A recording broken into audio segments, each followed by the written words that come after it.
Hello guys, this is Muhammad from How to PC.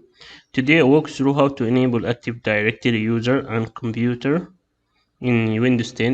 This step is very easy. The first thing you go to Windows icon in the bottom left and click the setting icon.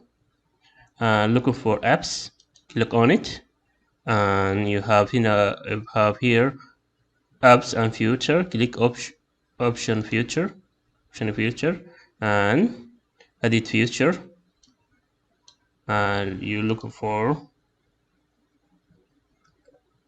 you see you have reset active directory and domain and servers. Click on it and click install.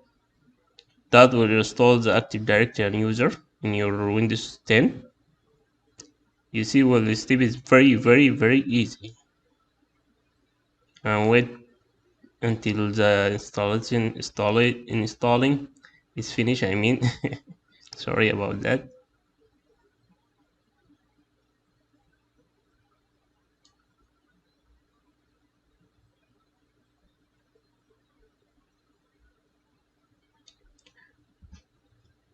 After the install is finished, you good to go, and you can edit Active Directory domain and everything you want in Active Directory. And this video for today I hope for you, and don't forget to subscribe my channel to see new stuff, and see you next time guys. Bye bye.